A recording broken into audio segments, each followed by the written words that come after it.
Bem-vindos a mais um Boteco do Mal. Nesta sexta-feira, o tema, eu vou complementar a conversa da semana passada. Hoje eu vou falar de efeitos que basicamente ninguém comentou, que devem se tornar uma potencial realidade após o conflito da Ucrânia, e vou no meio desse caminho tentar encontrar alguns dos motivadores, ou algum dos motivadores, pelo menos um, do porquê que a Rússia fez o que fez, né? Será que os Estados Unidos agiram certo? Será que a Ucrânia agiu certo? Será que a Rússia é maluca mesmo? E os chineses? Não perde.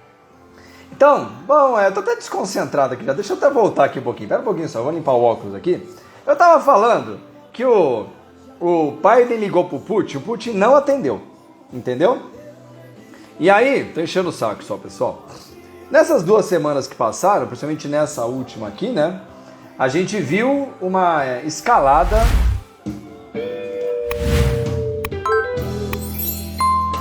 Porra, meu... Essa aqui bateu fundo, hein? Ó. Porra. Olha. Entendeu? Entendeu?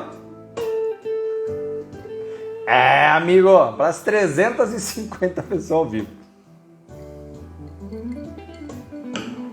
Então vamos lá, pessoal.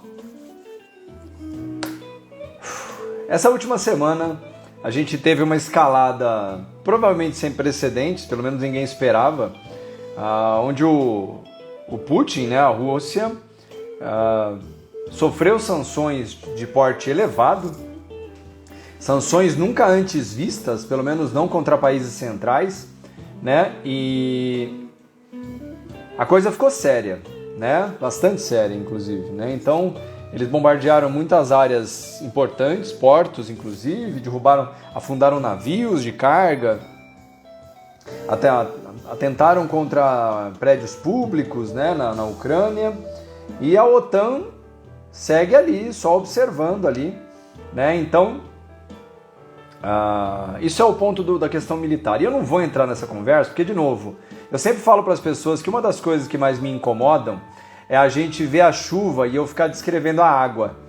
Ah, não, porque o míssil era de... Não, eu não vou ficar descrevendo, porque primeiro que eu não ganho nada com isso, segundo que não altera nada, e principalmente que não colabora em nada com as 370 pessoas que estão comigo às 15 para as 10 da noite, que querem pelo menos entender alguma coisa, ou pelo menos eu colaborar um pouco com elas, né?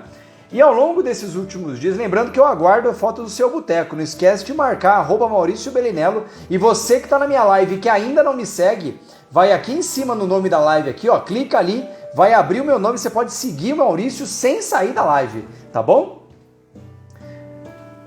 Eu vou tentar falar, porque juro pra vocês que eu falei assim, eu disse claramente que eu era um dos que acreditava que não haveria a invasão, né?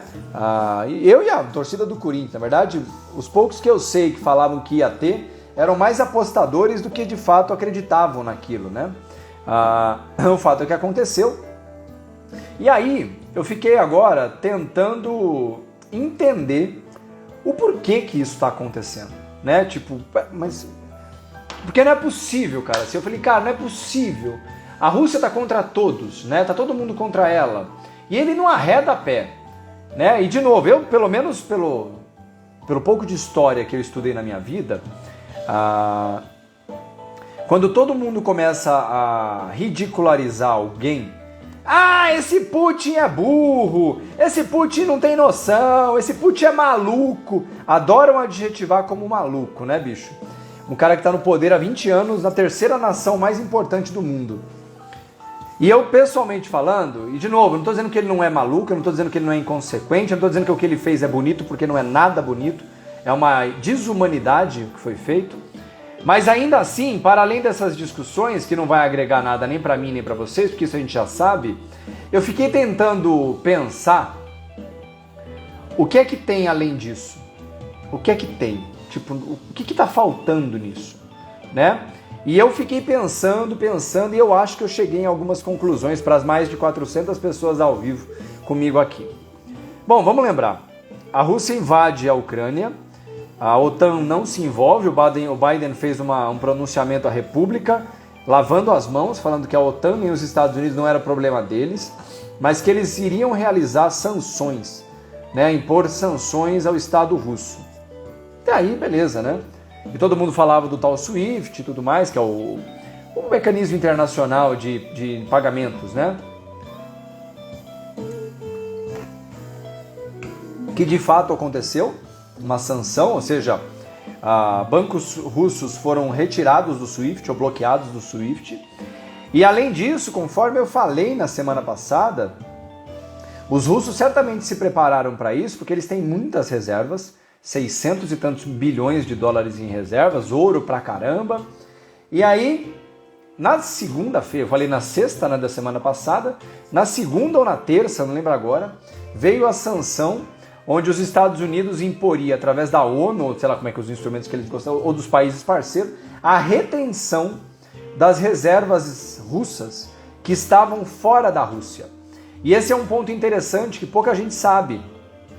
Especialmente países muito grandes, eles não guardam as suas reservas inteiramente em solo nacional, né? Até porque as reservas estão na forma de títulos de dívida, de dinheiro, de ouro.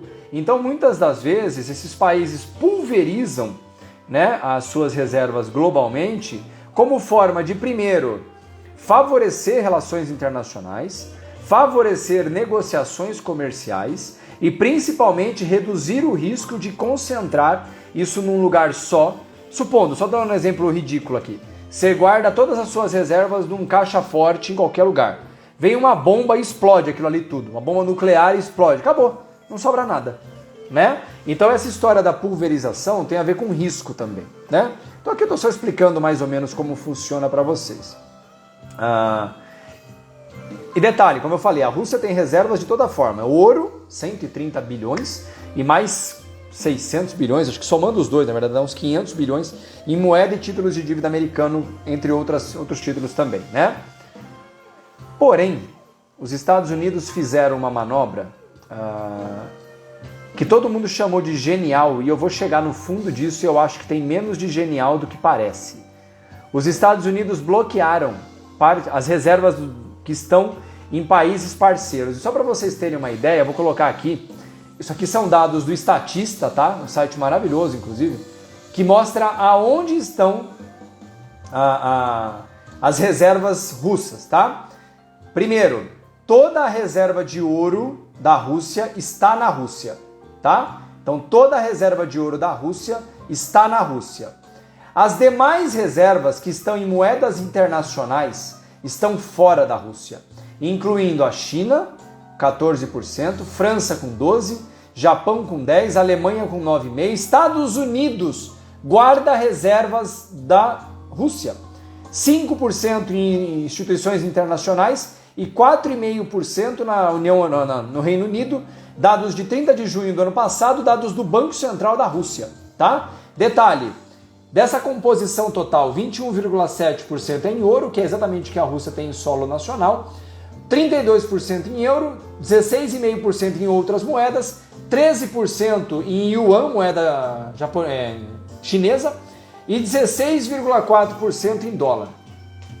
Então veja, a Rússia guarda em solo próprio o ouro dela. O ouro da Rússia está em solo próprio. Cerca de 15% da reserva russa está na China, guardado em bancos chineses, tá?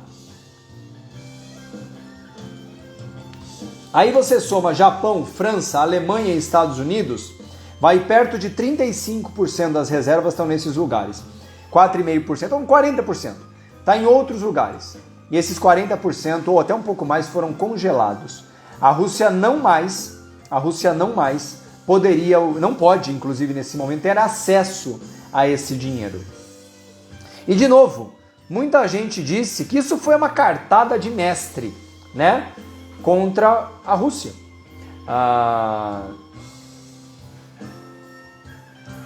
É assim, ó. Toda vez que alguém começa a chamar alguém de mestre ou de louco, os extremos, eu começo a me incomodar, né? Porque no ramo da geopolítica, especialmente entre países centrais, você querer dizer que um país é mais inteligente que o outro, especialmente quando a gente está falando de povos ancestrais, a China é um país com 6 mil anos de história. A Rússia, como a gente conhece, é nova, mas os prussianos, o reino prussiano, né, é milenar, tá? Só para deixar isso bem claro. Eles chegaram aqui não sendo idiotas. Foram conquistados, conquistaram, foram conquistados, conquistaram, foram destruídos, reconstruíram e estão aqui, né? Então vamos lembrar desses detalhes. Cuidado quando chamam os outros de louco. Cuidado quando chamam o fulano de que ele não sabe o que ele está fazendo. Não, quem sabe é um analista, entendeu? Que não consegue nem às vezes fechar o orçamento da casa dele. E o louco é o outro. Louco no sentido de que ele é um inconsequente, que ele não faz conta, tá? E esse foi um discurso que foi dito e redito ao longo desses dias. E eu estou deixando claro que eu não estou defendendo ninguém. Eu estou falando que o fato de um governante ou outro tomar uma atitude mais nervosa não quer dizer que ele é louco. O Obama invadiu a Síria. Matou milhões de sírios. O Obama, o presidente amigo da família, né? George W. Bush invadiu o Iraque e o Afeganistão. O Clinton invadiu a Chechênia. Ou permitiu, pelo menos. A República Tcheca, antigamente, a Tchecoslováquia, que foi dividida. Todo aquele lugar. Todo mundo era maluco, então, né? Pensa bem. Toma cuidado com esse tipo de discurso, tá? Porque, na verdade, de louco nesse caso não tem nada. Na minha opinião, nada, tá? Mas tá tudo bem. Vamos em frente.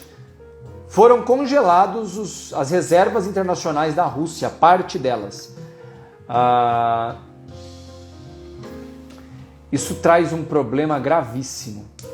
Gravíssimo. E é um problema para os Estados Unidos. E eu vou falar para você que a hora que eu pensei nisso, eu falei, puta merda. Olha, assim, eu quero deixar claro que eu não sei se o que eu vou falar faz sentido para você. Eu só fui dar uma olhada na história e fiquei pensando. E para mim fez sentido. Fez sentido. Eu quero deixar claro que eu não estou dizendo que é o que vai acontecer. Eu estou tentando construir um cenário onde você consiga entender que provavelmente tem muito mais coisa nisso. Coisa grande, mas muito grande. Bom, a Rússia, segundo os Estados Unidos, que para muitos é considerado a polícia do mundo, porque durante décadas, pelo menos desde o final da Segunda Guerra Mundial, mas principalmente a partir dos anos 60, com a Guerra do Vietnã, Guerra da Coreia, a Nicarágua, né? Teve coisa pra caramba, mas todos os outros que vocês sabem, né? Os Estados Unidos sempre se comportou como o grande protetor, a polícia, moral e tudo mais. Matou dezenas de milhões, mas mesmo assim estamos aí, né?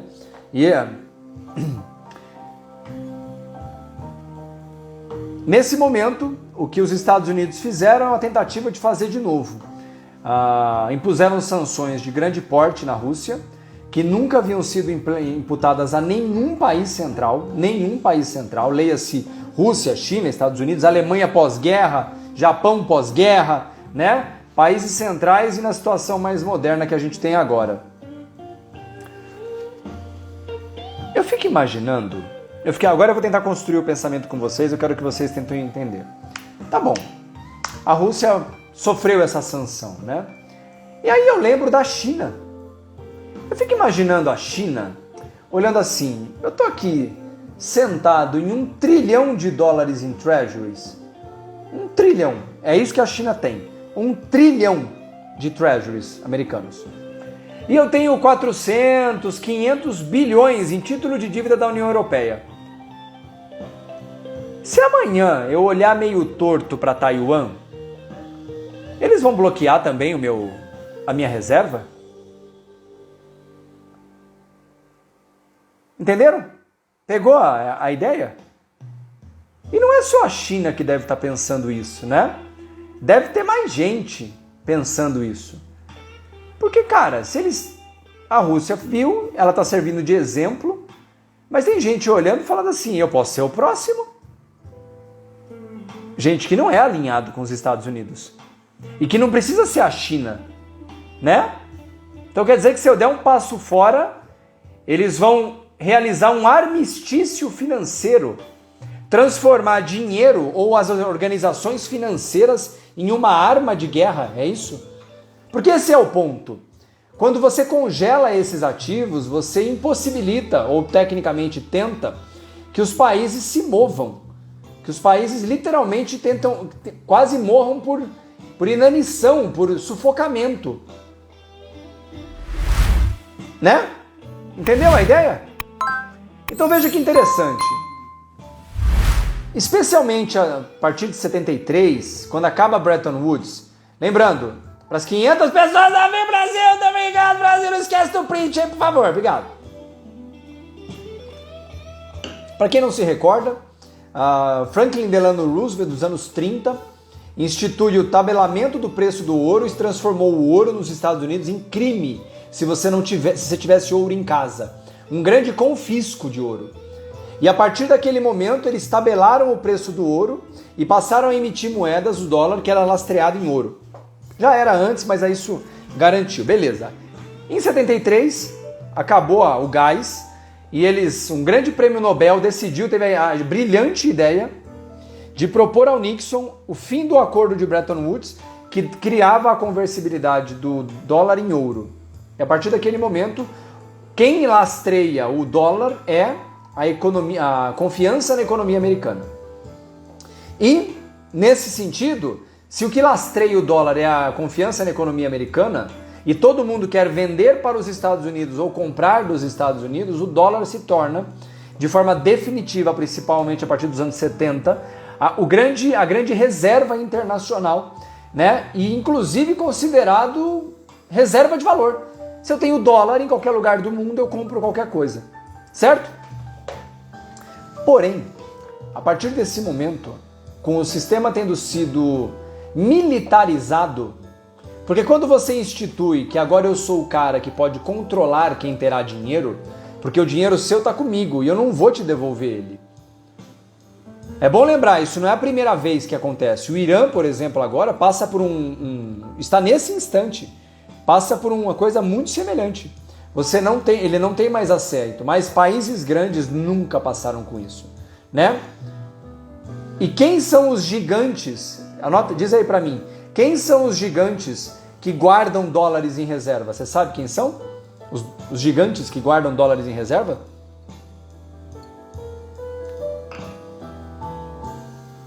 Isso mesmo, China e Rússia. China e Rússia. São as maiores reservas de dólares guardados, fora os árabes, né, que também são muito amiguinhos deles.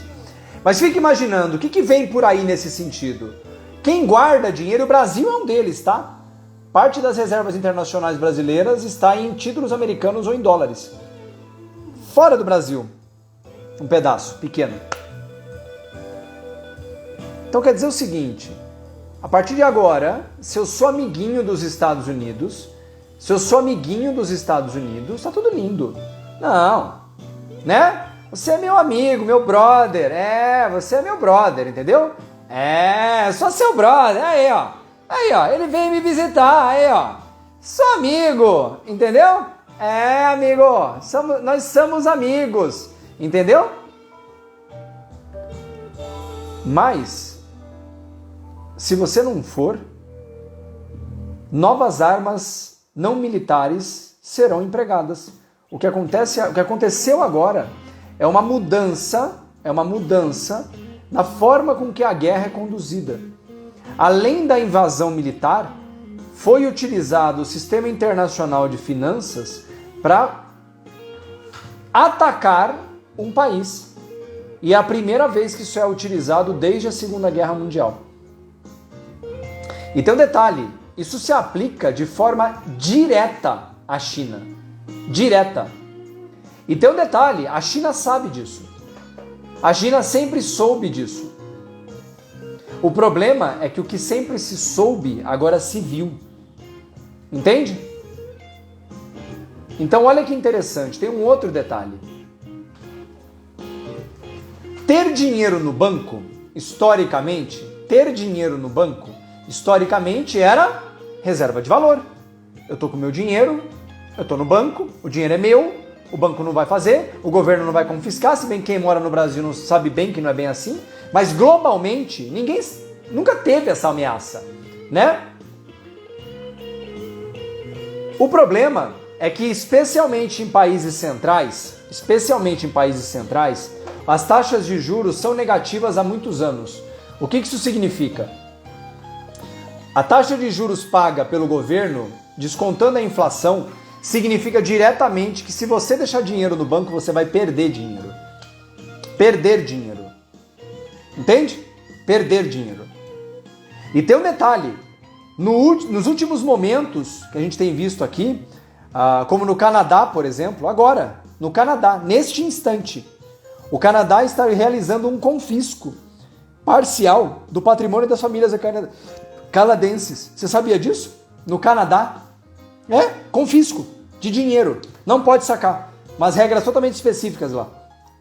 Agora, no país das liberdades individuais, o país que traz um monte de imigrantes está confiscando dinheiro nesse momento. Foi antes, inclusive, da Ucrânia.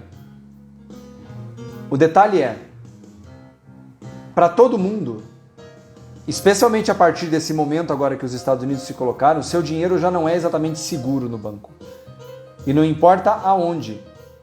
Eles podem ser potencialmente confiscados sem uma garantia legal.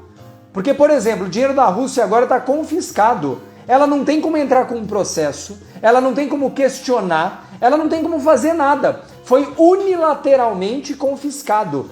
E eu estou deixando claro isso para vocês entenderem que eu não estou defendendo a Rússia. Eu estou analisando o que está acontecendo no sistema bancário. Um sistema que deveria ser imparcial está tomando partido de um lado, onde o outro lado ninguém perguntou. E tem um detalhe, nesse momento, a inflação do mundo está rodando em torno de 6 a 7%. Os títulos estão pagando na faixa de 0%. Portanto, se você é um poupador na Europa ou na América do Norte, você está queimando seu patrimônio. O hábito historicamente viável de poupar dinheiro está se tornando um corroedor de patrimônio nas maiores economias do mundo. Né? O Keynes tem uma frase famosa que ele diz assim: pelo processo contínuo de inflação, governos podem confiscar secretamente e de forma não observada uma importante parte da riqueza dos cidadãos.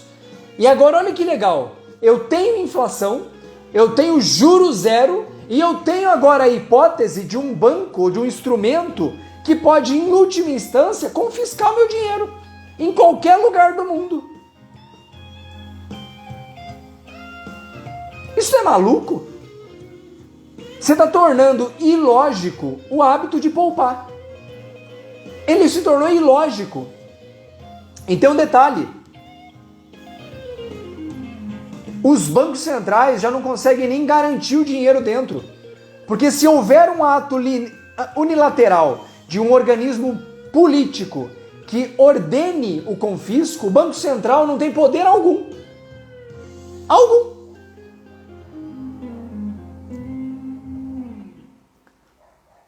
Só que tem um detalhe. Mesmo nessa situação mais limite, as criptomoedas, por exemplo, se existe um sistema que vai se tornar truculento na forma de lidar com dinheiro, de nada vai adiantar você ter uma Trezor, não, amigo. De nada vai adiantar você ter uma Trezor. Entendeu? Se você precisar de gasolina, de comida, comprar na boca do caixa, se o sistema é rígido, eles vão controlar isso, né? Ou seja, o que eu quero dizer com isso? Esse tipo de arma que foi utilizada agora, na minha opinião, só pode ser usado uma vez. Sabe por que que só? Por que vocês acham que esse tipo de ferramenta que está sendo utilizada agora só pode ser utilizada uma vez? E de novo, tudo pensando alto aqui. O que você acha? Por que você acha que esse é o tipo de arma que só pode ser usada uma vez?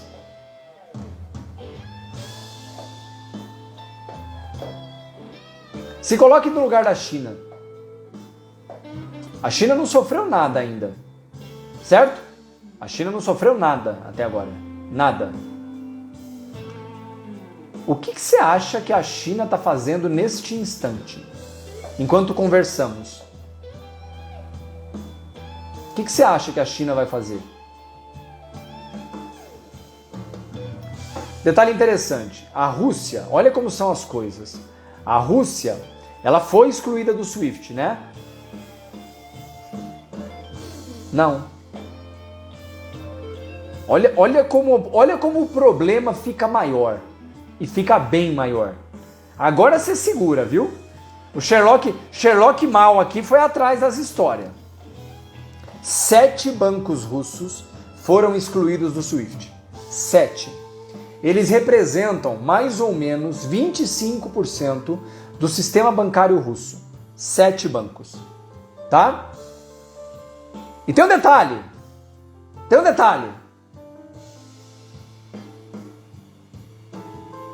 Os Estados Unidos impuseram a exclusão do SWIFT. Mas daqui 10 dias. Não é imediato. O efeito só vai valer daqui 10 dias, lá do dia da ordem. Portanto, a Rússia ainda está no SWIFT. Inclusive os bancos excluídos. O detalhe. Os 2 maiores bancos russos não foram excluídos do SWIFT. Um chama Sberbank, que é o maior banco da Rússia, e o outro, olha que nome bonito, chama Gazprom Bank. Eu vou repetir, Gazprom Bank.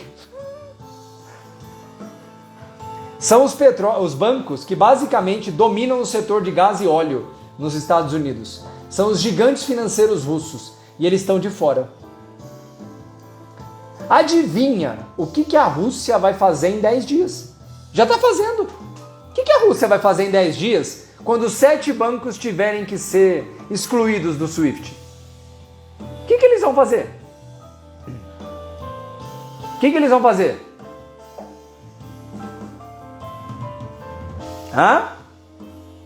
Eles vão reorganizar tudo internamente. Os meios de pagamento serão deslocados desses bancos para os bancos que não estão fora do SWIFT e tudo vai seguir como sempre esteve. Para as 570 pessoas ao vivo. E aí fica a pergunta: por que eles não bloquearam o SWIFT inteiro de uma vez? Por que é que eles não bloquearam o SWIFT inteiro de uma vez, os bancos russos? Escreve aí para mim. Por que é que você acha que eles não bloquearam o SWIFT inteiro de uma vez?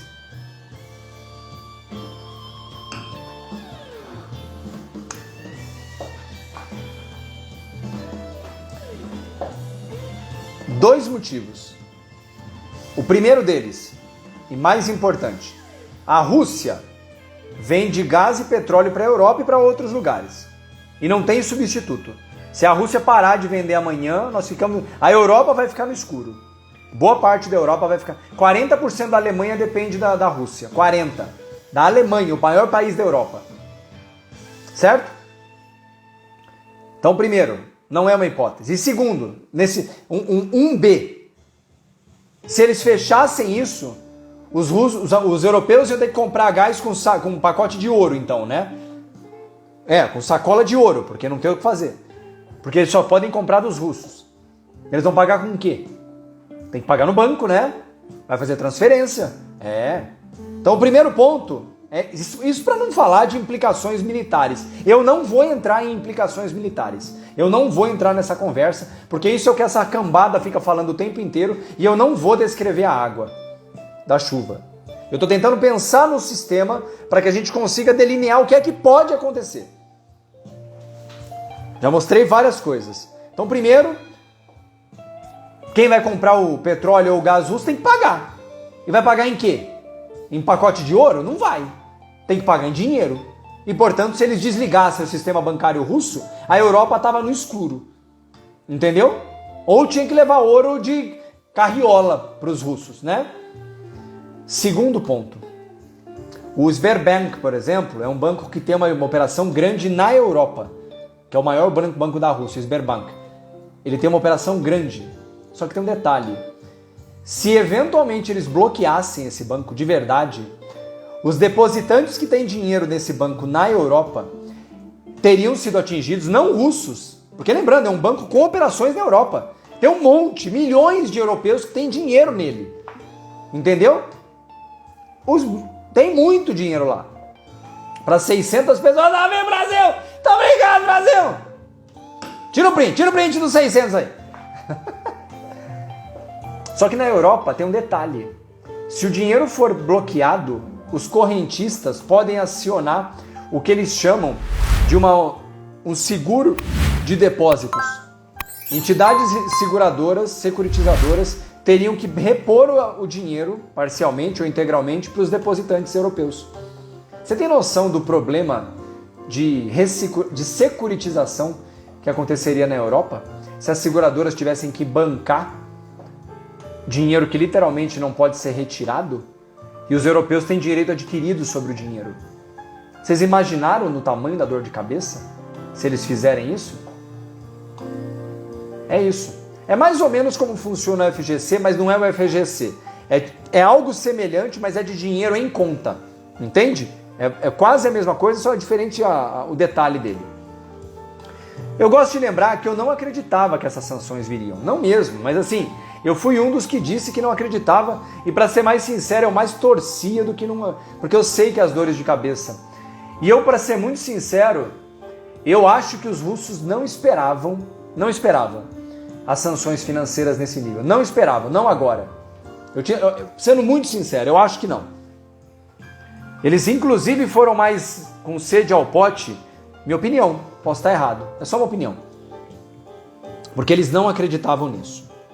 Agora, o que é que eles esperavam?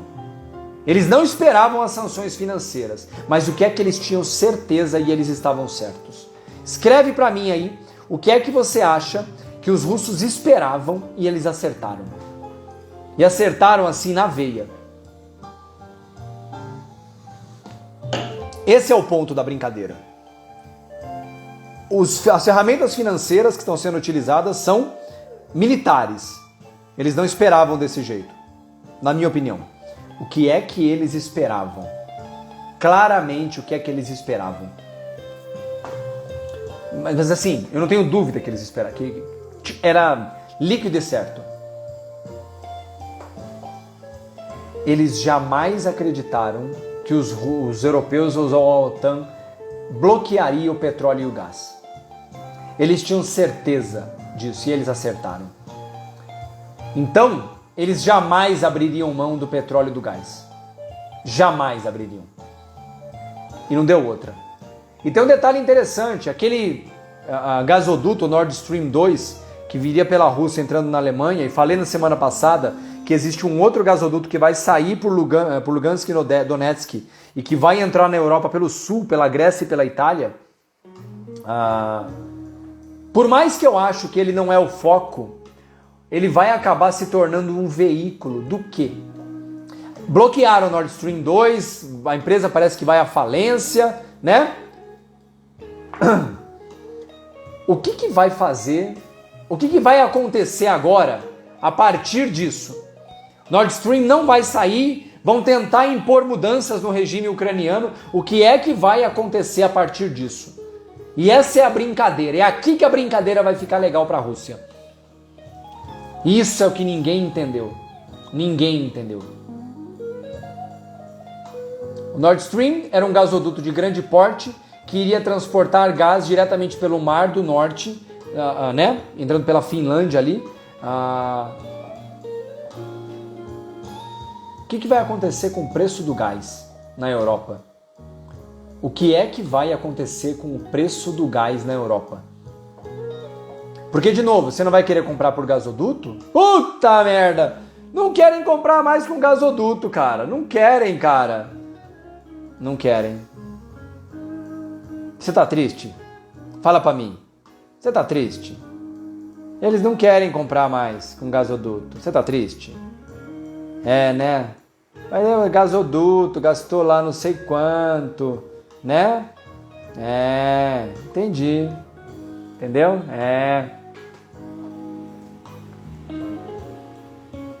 Amigo. O preço do gás vai subir. E não é subir momentaneamente, ele vai subir bastante. Entendeu? Do petróleo, menos talvez, mas mais do gás. E eu vou dar só um exemplo para vocês. Agora que o Nord Stream 2 não sai, o preço do gás vai subir para os europeus. Só que o gás vai continuar vindo da Rússia. Nem que seja para vender para outras pessoas. Os chineses mesmos vão comprar o gás russo. O gás da Europa vai vir dos Estados Unidos, eles vão pagar mais caro. no frete e no gás. E os russos vão rir à toa. Entendeu? Eu vou dar um exemplo para vocês no petróleo. A Rússia produz perto de 11 milhões de barris por dia de petróleo. Mais ou menos metade disso é exportado. Metade disso. Então vamos colocar um número conservador. 5 milhões de barris por dia são exportados pela Rússia. A cada 10 dólares que o petróleo sobe, entra 1,5 bilhão de dólares a mais no caixa russo. A cada 10 dólares que o petróleo sobe, entra 1,5 bilhão de dólares por mês a mais no caixa da Rússia. E esse caixa vai virar o quê? Detalhe, o petróleo já subiu 20 dólares. E esse caixa vira o quê? Vira reserva internacional. Porque lembrando, reservas internacionais são excedentes de dinheiro que as relações comerciais de um certo país geram de lucro que são transformados em moedas estrangeiras. E isso ao longo de anos, de décadas. Se estruturalmente o preço do gás vai aumentar, se provavelmente o petróleo não vai demorar muito para conseguir cair de verdade, o que é que vai acontecer com a Rússia? Vai guardar ainda mais dinheiro. Ainda mais dinheiro. Só que tem um novo detalhe. Agora, ele não vai transformar, a Rússia não vai transformar mais esse dinheiro em dólares. É isso. Detalhe. Você não quer mais comprar de mim? Não tem problema. A Rússia vai construir um gasoduto para a China e vai vender gás para a China em yuan ou em rublo. Você vai vender para quem agora? Eu vou vender agora gás para, sei lá para quem. Vai denominar o acordo não mais em dólares, porque eu não quero o dólar, porque antes eu vendia em dólares e o próprio dólar já ficava como reserva. Agora eu não quero mais. Agora eu quero que você me compre na minha moeda ou na moeda do meu parceiro, que é a China. E eu não quero mais o dólar. O Brasil quer comprar fertilizante? Não tem problema, não vai comprar em dólares, você vai comprar em rublo. Eu não quero mais o dólar.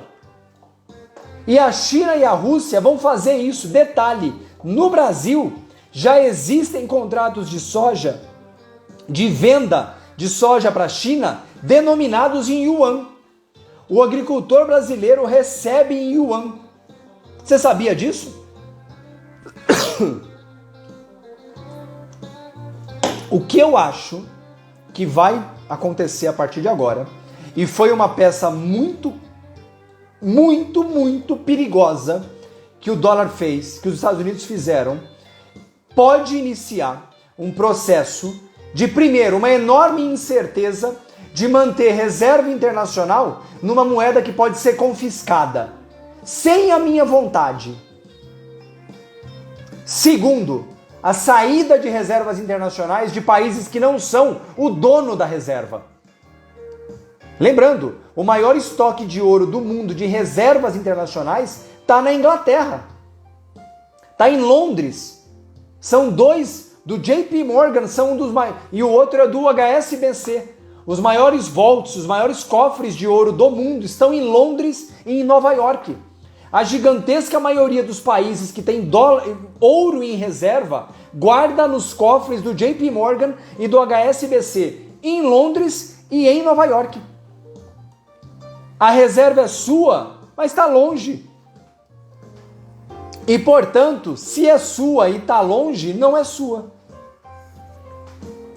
E se você me perguntar então, e isso é só uma opinião, o que eu acho que vai começar com força, puxado por China e Rússia e seguido por muita gente, é um questionamento se ainda vale a pena o risco de manter reservas em dólar ou em euro, que são países que claramente agirão em linha com seus próprios interesses, façam os demais o que quiserem.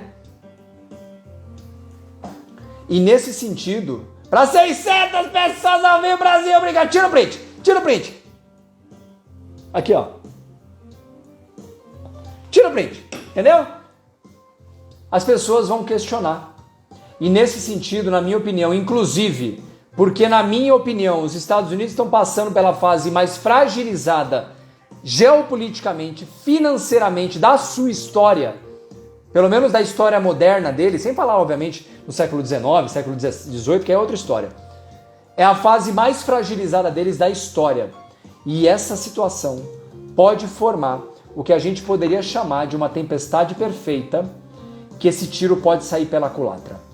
Esse tiro dos Estados Unidos agora pode sair fortemente pela culatra. É muito bom lembrar, por que o dólar é muito forte? Você sabe me dizer por que o dólar é muito forte? Você sabe me dizer? E detalhe, a pergunta do Ricardo Celestino, o que impede o confisco do rublo e do yuan? Nada. O problema, Ricardo, é quando os Estados Unidos bloqueiam dinheiro de outro país central. Eles podem fazer isso com quem eles quiserem, com China e Rússia não poderiam. Não de graça. Entende? Esse é o ponto. Então, nada impede confisco algum. O problema é quando você confisca de outro gigante e que tem poder comercial para fazer isso acontecer. O que torna o dólar forte é porque a gigantesca maioria dos negócios, globalmente falando, ocorre em dólar. E, obviamente, se a maioria dos negócios ocorrem em dólar, todo o dinheiro que circula é o dólar. Então, ele é a moeda mais importante. Mas se a partir de um certo momento, países centrais que sempre apoiaram a posição central dos Estados Unidos ou fortaleceram esse status de posição central, começarem a questionar abertamente o uso do dólar e dentro das suas relações comerciais, as relações mais importantes, começarem a realizar tais negócios em outras moedas, isso pode alterar de uma forma definitiva a forma com que o dólar foi estabelecido lá em 73, com o final de Bretton Woods. Porque no final de Bretton Woods, o que foi estabelecido é que o dólar valeria por causa da confiança na economia americana. E a partir dessa situação, se existe um processo de descrédito, e lembrando que moeda é igual a crédito, crédito no sentido de confiança, a partir deste instante, tudo pode acontecer no sentido de um descrédito de grande porte. E não é algo mais que é possível ser controlado. Na minha opinião, essa mudança, a depender do que vai acontecer nos próximos dias ou semanas, pode se tornar um processo extremamente importante. E tem um detalhe, o ouro, como ativo nesse sentido, ele pode passar novamente a ser utilizado como lastro, como reserva, que não vai ser transacionado. É bom lembrar, ninguém vai querer o ouro, assim como não queria na época de anos 60, anos 70. Só era uma coisa que enquanto as pessoas tinham dúvida da economia americana, o ouro era uma salvaguarda. Então na transição, o ouro pode voltar a ser lastro. E tem um detalhe, quais são os 2 países do mundo que mais compraram ouro nos últimos 10 anos? Quais são os países do mundo que mais compraram ouro nos últimos 10 anos? São 3, na verdade. Quem são os 3 países que mais compraram ouro nos últimos 10 anos? Tá gostando da live? Vai aqui em cima, aqui, ó. Se você não me segue, clica aqui, abre aqui, pode me seguir sem sair da live, hein? China, Rússia e Índia. China, 1 bilhão e 300 mil habitantes, milhões. Índia, mais ou menos a mesma coisa. E Rússia, o maior país do mundo. Maior geograficamente e um grande poder. Então, portanto, eles têm o lastro. Entende? Quer começar? Ó, eu tenho ouro, eu vou botar o lastro de ouro aqui. Ficou melhor, né? É o que os árabes sempre quiseram, mas em 73 perderam sozinhos. Os Estados Unidos, na minha opinião, agora estão numa encruzilhada muito perigosa. Se colocaram numa encruzilhada muito perigosa. E olhando para tudo isso, eu posso quase presumir que tem gente tramando isso há mais tempo. Entendeu? Detalhe, qual a encruzilhada? Na minha opinião, os Estados Unidos têm 2 possibilidades agora, principais. Primeiro, desacelera a economia internamente para evitar a inflação e, nesse sentido, salvar o dólar, para que o dólar não perca tanto valor e favoreça a percepção de valor dele, mas isso ao preço de causar uma queda nos mercados americanos internamente, nas vendas e obviamente no lucro e obviamente nas ações americanas, o que vai atingir obviamente a dívida pública, porque se sua dívida é grande e você opera menos, a sua dívida se torna um problema maior, ou segue inflando a dívida, segue gerando uma nova espiral inflacionária mais prolongada do que a gente tem, acelera a desvalorização do dólar, acelera a perda de força do poder de compra do dólar e amplifica a força dos países externos que vão olhar para isso e falar, amigo, provavelmente isso não tá bom para mim. Me parece, e é só a minha opinião, que a China e a Rússia estão só olhando para isso. Sabe alguém que está assistindo um filme comendo pipoca? Eu tenho essa impressão, sendo bem sincero. Eles estão só observando, estão esperando essa história se desenrolar. Inclusive, porque isso pode alterar de forma definitiva a forma como os balanços de poder no mundo como um todo podem ocorrer. E detalhe, sem disparar uma bala entre eles. Não vai ter guerra, porque isso não vai acontecer uma guerra. O Lenin, o ditador russo, por mais que ele fosse um ditador, ele tem uma frase muito famosa e eu gosto de lembrar dela. Falaram para mim, inclusive no grupo de alunos essa semana, e eu lembrei dela, tinha esquecido. Tem algumas décadas em que nada ocorre, mas tem algumas semanas onde décadas ocorrem. Guarda essa frase? Há décadas onde nada ocorre e há semanas onde décadas ocorrem. E eu tô para te dizer que a gente está no meio de um processo como esse. No meio. E é exatamente por isso que o Putin, na minha opinião, está parecendo maluco. E na minha opinião não tem nada de maluco. Por mais que o meio que ele está se utilizando é desumano, assim como foi utilizado ao longo da história por todos os países disputando o poder, isso não é nada bonito, não é nada louvável, não tem nada a se celebrar, mas para além dessa discussão, se é uma discussão de poder, algo me diz que um processo muito intenso de mudança acabou de começar. Vai levar anos, provavelmente uma década, mas algo me diz que ele não é mais parável, porque o que se perdeu nessa semana, provavelmente vai ser muito difícil de ser recuperado. O que é que se perdeu essa semana? Você consegue me dizer? O que é para 623 pessoas ao vivo? O que é que se perdeu nessa semana? E o que vai se tornar um desafio de grande porte para a manutenção do status no nível que nós temos hoje dos Estados Unidos como grande potência central e hegemônica do mundo. Se perdeu a confiança na capacidade dos Estados Unidos de respeitar nações livres e de respeitar a liberdade das pessoas de terem dinheiro aonde elas quiserem. Porque a moeda é americana, mas ele domina o sistema bancário. E como o sistema bancário é dominado por eles, eles atuaram de forma a restringir centenas de bilhões de dólares da terceira ou segunda maior potência do mundo. E isso provavelmente foi um passo que eu acho, na minha opinião, que foi caro demais. Eu não sei como vai acabar o conflito na Ucrânia, eu não sei quando ele vai acabar. O que eu acho, e eu tenho quase certeza, é que os Estados Unidos passarão a viver, a partir dessas próximas semanas, não tem mais como voltar atrás. Acredito de verdade que Rússia e China, sendo muito sincero, pelos movimentos de compra de ouro deles, que eram muito suspeitos há anos atrás, ninguém sabia o porquê, e da Índia também, esses movimentos de silêncio, do nada o Putin invade um país que não tem nem como brigar, né? Literalmente não tem como brigar, e vai na cara da OTAN mesmo e que se exploda, entendeu? De novo, para 635 pessoas ao vivo, novo recorde do Boteco do Mal. Muito obrigado a cada um de vocês. O que eu acho de verdade é que temos um movimento que está só começando. E de novo, como eu gosto de lembrar, isso é só a minha forma de analisar. Essa é a forma com a qual eu analiso os ciclos, né? Eu procuro a raiz do problema, pelo menos o que eu consigo encontrar dela. E o que eu espero de coração é que isso pode, pelo menos, ter ajudado você a analisar um pouco melhor.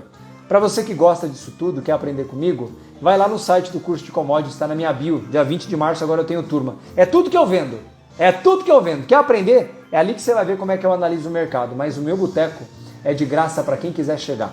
Sabe como é que você me ajuda? Tira um print agora. Não, peraí, do Negroni.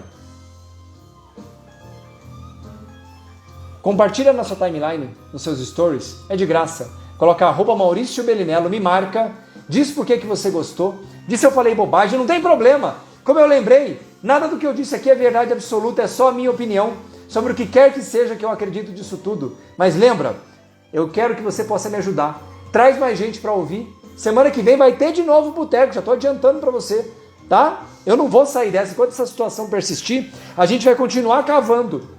Eu vou tentar procurar novas formas de te ajudar. Sabe como é que você me ajuda? Compartilha. Seu perfil é fechado? Não tem problema. Compartilha do mesmo jeito nos seus stories, tira um print, manda pra mim, eu compartilho na minha timeline. E você que tá nesse boteco e não me segue ainda, vai aqui em cima, aqui ó, onde tá escrito o nome da live, clica ali, vai abrir, é só clicar em seguir, não precisa nem sair da live. Vem toneladas de conteúdos aí. E lembrando, muito obrigado a cada um de vocês. Espero mesmo que tenham gostado, espero que tenha sido útil, espero que tenha sido para 630 e tantas pessoas que estiveram comigo às 20 para as 11 da noite de uma sexta-feira, que tenha sido proveitoso, que a minha companhia tenha sido boa para vocês. E em última instância, lembremos, disputas de poder, desde que o homem saiu da caverna e que o cara com o tacape maior batia na cabeça do outro e acabou, isso não vai mudar agora. Os meios ardilosos, desumanos, agressivos, sórdidos, são meios de sustentação e implantação de poder desde que o homem saiu das cavernas. Então, querer dizer que a Rússia é a maluca, quando os Estados Unidos invadiram 5 países, 4 países em 20 anos, matando a Rússia, Estados Unidos, a China, a Índia, é tudo saco, farinha do mesmo saco, bicho. Não tem maluco, não. É questão de oportunidade. O que é que se pretende? Cada um deles pretende uma coisa. E lembra, o seu papel é ficar fora disso, se mantendo humano, racional, amigo das pessoas, carinhoso e principalmente empático, olhando o sofrimento do outro e lembrando, podia ser comigo. Por um acaso, por sorte, não é comigo. Mas lembra, o Boteco do Mal tem a principal função, e é isso que eu tô aqui, por isso que eu tô aqui conversando com vocês, de apresentar para vocês um pouco das informações que eu vou, e eu sempre estudo. Você que não me conhecia, eu chego 2 horas antes do boteco e vou começar a estudar pro boteco, para fazer isso aqui que eu fiz para vocês. É de graça, eu faço porque eu gosto, eu faço porque me dá prazer, eu faço porque me dá satisfação de ver as pessoas que me seguem, pelo menos olhando de uma forma melhor. Como eu lembrei, tudo que eu falei hoje é só uma versão, é a minha versão do que eu acho que pode acontecer. Se isso te ajudar a pensar e pensar em novas versões, para mim é uma vitória total, tá bom? Pessoal, fiquem bem, tenham todos uma ótima noite, esse boteco vai ficar salvo até domingo de manhã. Então lembra, perdeu hoje, assiste amanhã, não esquece do meu print, manda pra mim, me ajuda, quero mais gente me ajudando aqui, fala que gostou, traz esses caras pra cá, semana que vem tamo aqui de novo, tá bom? Fiquem bem, bem aqui, nunca esqueçam, bem aqui, tá bom? E bem com os seus. Tenham todos uma ótima noite, um abração pra vocês.